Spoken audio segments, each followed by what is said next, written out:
नमस्कार मित्रांनो, पर्यावरण बचाव समिती व पशुसंवर्धन विभागाच्या संयुक्त विद्यमाने प्रजासत्ताक दिनी पशु रोग निदान उपचार व रेबीज लसीकरण शिबिराचे आयोजन करण्यात आले होते।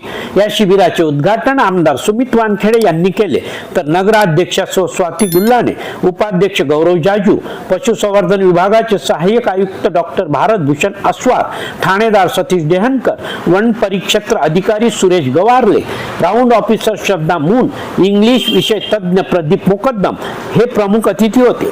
या शिबिरात 65 श्वानांना व 13 मांजरींना रेबीज प्रतिबंधक लसी देण्यात आल्या, तर औषधी सुद्धा वितरण करण्यात आले।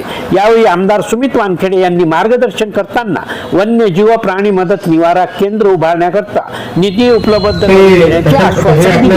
पक्षी दिसतात आणि अशा वेळी जर आपल्याला एखाद्या त्यांचा रेस्क्यू करायचा असेल तर निश्चितच त्या पद्धतीचं इन्फ्रास्ट्रक्चर असणं आवश्यक असतं।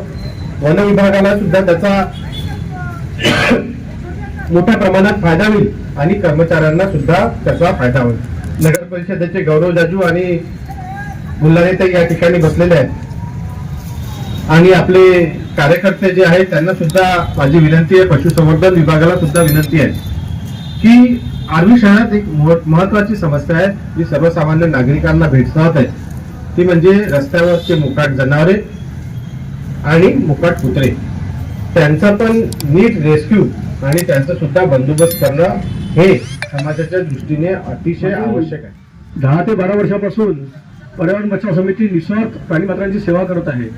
त्याकरता सर्वात अगोदर मी माझ्या युवक मित्रांचे प्राणी मित्र सेवा समितीच्या सर्व सदस्यांचे हार्दिक अभिनंदन। पर्यावरणाचा मित्र म्हणा किंवा लोकांचा मित्र म्हणा किंवा जनतेचा मित्र म्हणा, म्हणून दादा हे इथे जे आहे चांगलं काम करते। एवढा हक्क माणसाचा या पृथ्वीवर या जगावर आहे, ज्या सुविधांचा ज्या सुखसोयीचा लाभ मनुष्य प्राणी घेत आहे, तेवढ्या सुखसोयीचा हकदार प्राणी सुद्धा आहे।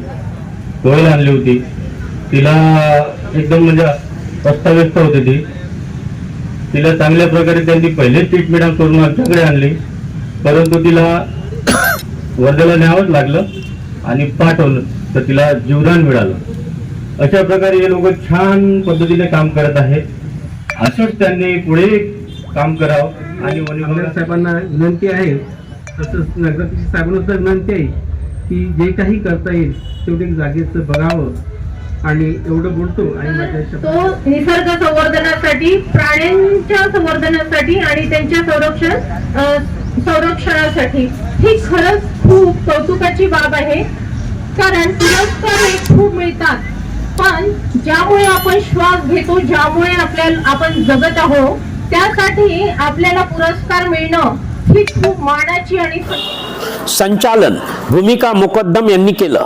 मित्रांनो, परिसरातील घटना, कार्यक्रम, कार्यालयीन दिरंगाई, भ्रष्ट कारभार आदींची माहिती आमच्यापर्यंत पोहोचवा। कुणाचीही गय केल्या जाणार नाही। खालील आयकॉन बेल बटन दाबून व शेअर करून आमच्या तेजोवलय न्यूज चॅनलला सहकार्य करा। धन्यवाद। जय हिंद, जय महाराष्ट्र।